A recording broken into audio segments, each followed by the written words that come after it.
Bienvenidos a nuestro viaje de transformación. Hemos estado estudiando las parábolas, las pláticas y los principios de Jesús que nos enseñan a amar a nuestro prójimo como a nosotros mismos. Y ese mandamiento, el segundo más grande, sigue, lógicamente, el primer mandamiento: amar a Dios con todo nuestro corazón, alma, mente y fuerza. Porque amar a Dios con toda nuestra fuerza implica que queremos amar como Dios ama, con un amor incondicional. Por eso es necesario que aprendamos a amar a nuestros prójimos con un amor incondicional.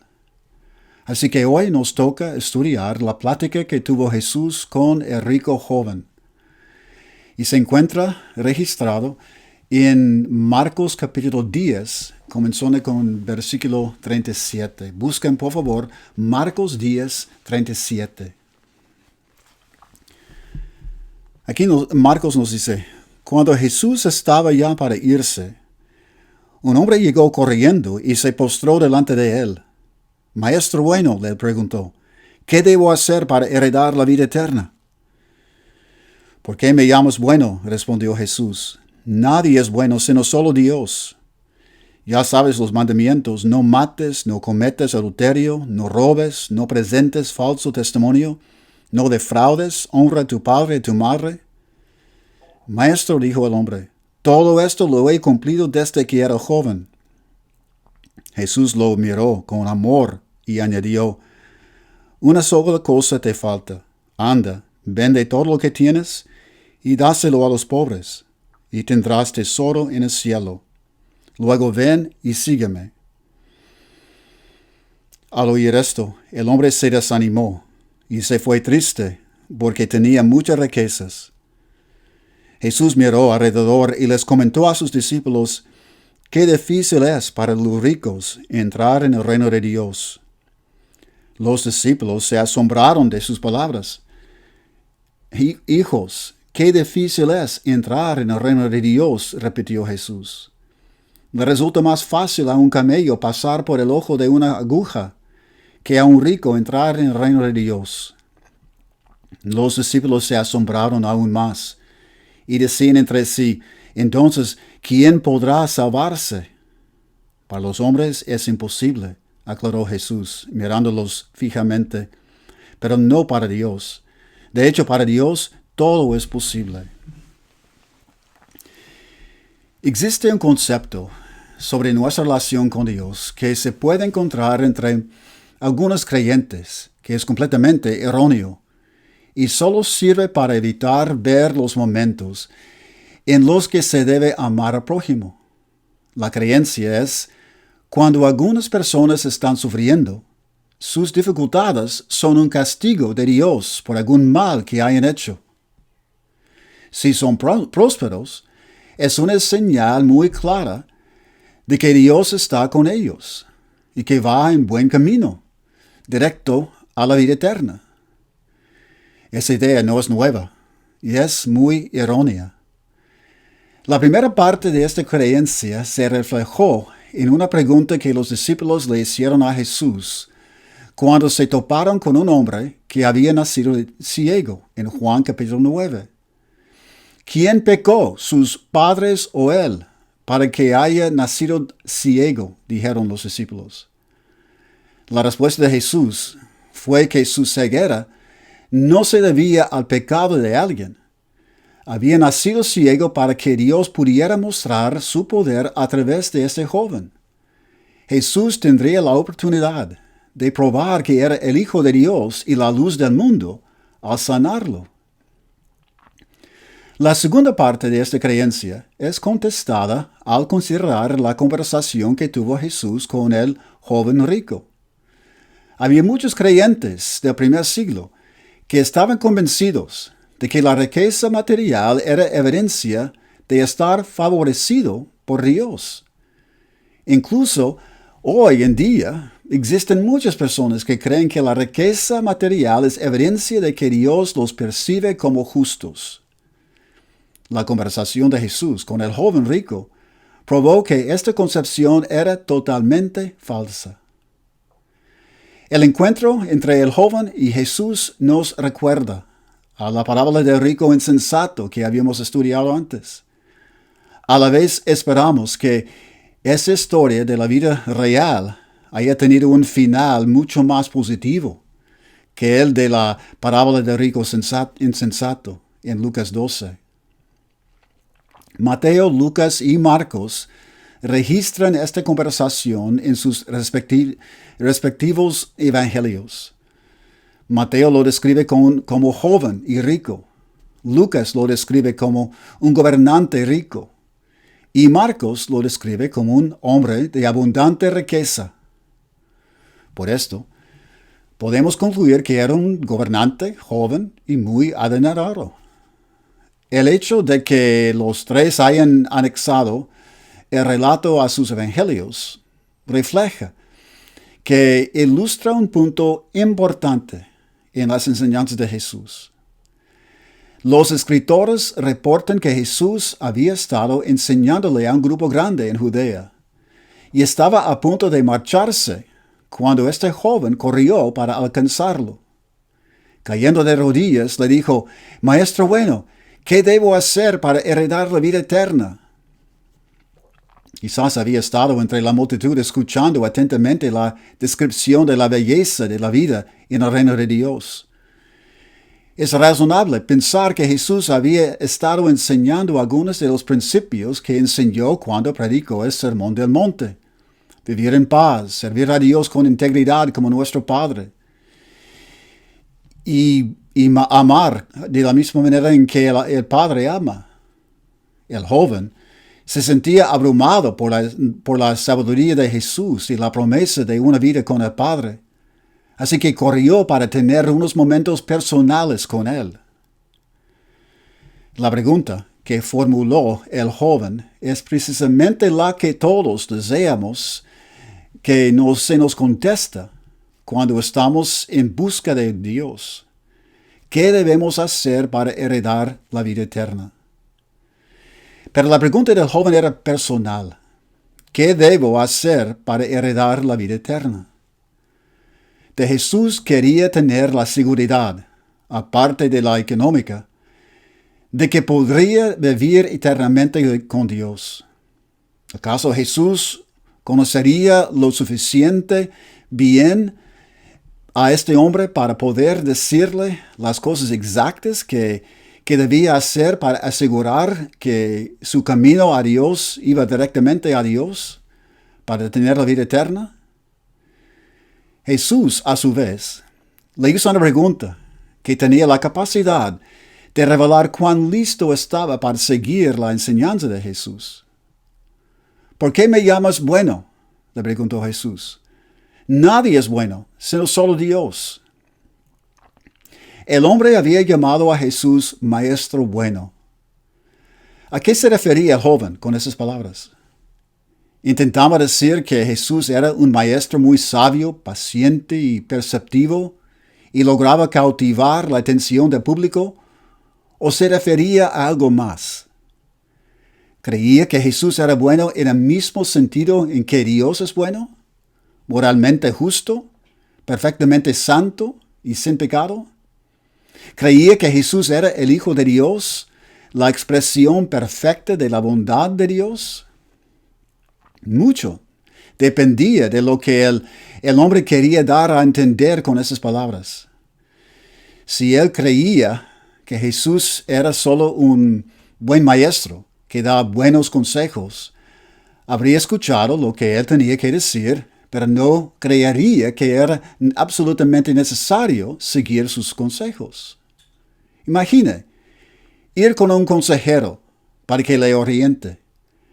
Después de su sesión con el consejero, puede evaluar si los consejos que le dio son buenos o malos, si los va a tomar en cuenta o mejor buscar a otro consejero para saber si le recomendara algo diferente.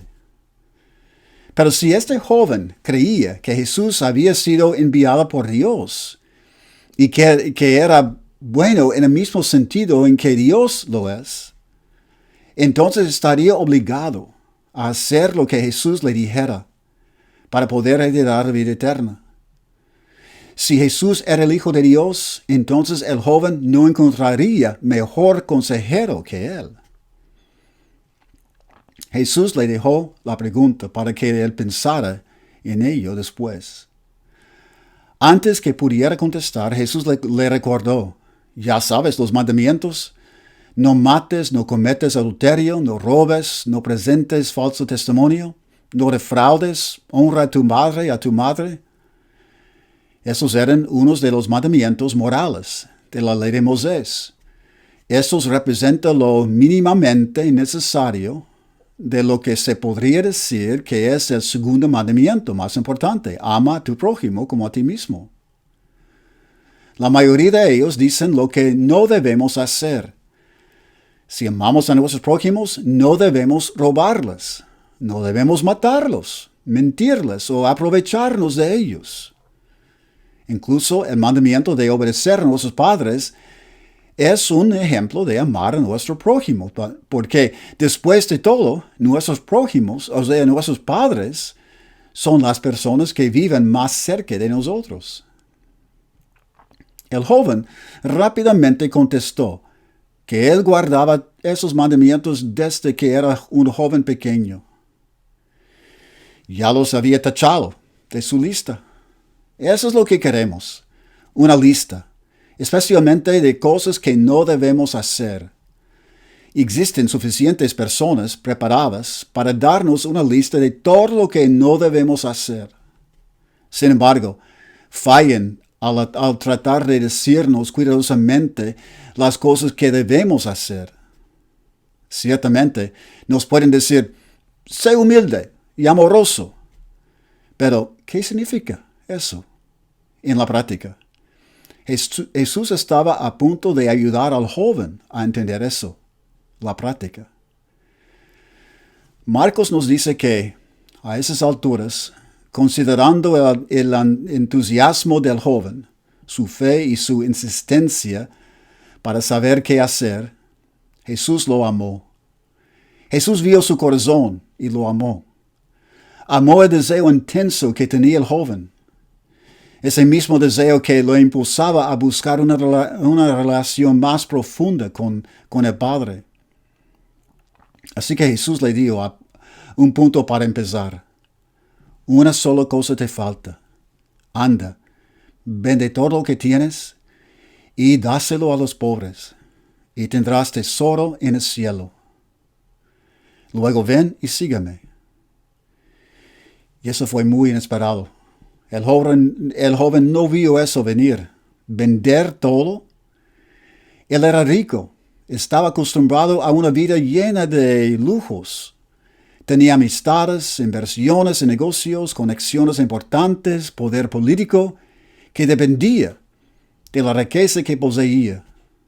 Él nunca robaba, no mentía, no se aprovechaba de las personas, pero era rico. Y toda su vida giraba en torno a acumular bienes. Y aún era muy joven. Considere lo que Jesús le estaba diciendo. ¿Qué era la única cosa que le faltaba al joven? Le faltaba el amor al prójimo. El segundo mandamiento más importante, ama a tu prójimo como a ti mismo, es un mandamiento positivo. El mandamiento se enfoca en lo que debemos hacer. El hombre sabía cómo amar a sus prójimos al no robarles o mentirles. La pregunta era, ¿qué tan dispuesto estaba el joven para retarse y crecer en acciones positivas hacia sus prójimos? ¿Es solo tachar las cosas de nuestra lista? Solo tachar las cosas de nuestra lista que no debemos hacer nos estanca y fallamos al tratar de crecer en amor. ¿Cuál era el enfoque de su vida? Siempre estaba pensando en maneras honestas, sin duda, de cómo hacer más dinero y cómo usar su poder de manera legítima. La sola cosa que le faltaba era un problema inmenso: cambiar el enfoque de su vida para crear maneras diferentes de amar a su prójimo. Jesús le dio una opción muy específica para que amara a sus prójimos y fuera generoso y compasivo con los pobres, de una manera en que jamás lo había hecho. Jesús conocía el corazón del hombre. Sabía que para que el joven cambiara el enfoque de su vida, tendría que vender todo lo que poseía y darles el dinero a los pobres. Así que finalmente se acercaría al Padre al ser como el Padre, amando de la misma manera en que ama el Padre. Jesús no les dio esta instrucción a todos. Él habló con muchas personas que tenían poder y riqueza sin decirles que hicieran lo que Él le dijo a este joven que hiciera. Amar a nuestro prójimo es un asunto muy personal. Cada uno de nosotros vive en circunstancias distintas y nos enfrentamos a retos distintos cuando se trata de amar. Es por esta razón que el Señor no nos dio una lista de cosas específicas que debemos hacer para amar a nuestros prójimos. Primero debemos tener el corazón como el de Jesús y después podemos enfocarnos en buscar la manera de practicar. Así veremos oportunidades que no habríamos visto antes y seremos prójimos incluso de aquellos que no viven cerca de nosotros. Cuando el hombre escuchó el consejo de Jesús de ir y vender todo lo que poseía y darles el dinero a los pobres, en ese momento él no podía ni imaginar cómo hacerlo y los efectos que eso tendría en su vida. Marcos dice que al oír esto, el hombre se desanimó. El entusiasmo que había tenido antes se desvaneció, de la misma manera en que el aire se escapa del globo. Jesús lo amaba, no intentaba ser duro con él. Quería que él encontrara la verdadera felicidad de vivir la vida en la presencia de Dios, en ese momento y para siempre. Él sabía que el hombre tenía que cambiar de manera drástica el enfoque de su vida para poder tener una vida junto al Padre. En ese mismo momento, él se fue triste porque poseía muchas riquezas. Antes de sacudir nuestras cabezas en señal de decepción al leer la decisión del hombre, no debemos imaginar que nosotros habríamos elegido hacer lo correcto y que habríamos vendido todo de inmediato. Incluso si vendiéramos todo de manera impulsiva, sin pensar un poco primero, podríamos lamentarlo después. Este tipo de decisiones requiere de tiempo y meditación. Debió haber un número grande de personas viendo y escuchando esta conversación. Escucharon a Jesús retar a ese hombre y vieron cómo se disipó su entusiasmo y cómo se marchó. Después Jesús volteó a ver a sus discípulos y les dijo, cuán difícil es para los ricos entrar al reino de Dios. Los ricos, por lo regular, se han dedicado a almacenar riquezas y se requiere de aún más tiempo y esfuerzo para poder generar aún más riqueza. Es difícil para los ricos vivir de acuerdo con los principios de Jesús, del reino de Dios, y dedicar el tiempo adecuado para amar a sus prójimos. Ser el prójimo de alguien que no vive cerca de nosotros requiere tiempo. Pero muchos de nosotros, que no somos tan ricos, no tomamos el tiempo tampoco para hacerlo. Así que para todos nosotros, Jesús nos dice lo siguiente: hijos, qué difícil es entrar en el reino de Dios. Pertenecer al reino de Dios requiere de una mentalidad tan diferente que muchos de nosotros no estamos preparados para este reto. Ya sea porque el dinero nos distrae o algo más. Tener la mente humilde significa poner en primer lugar las necesidades de otras antes que las nuestras, encontrando el tiempo para atenderlas, ignorando las distracciones y prestando atención.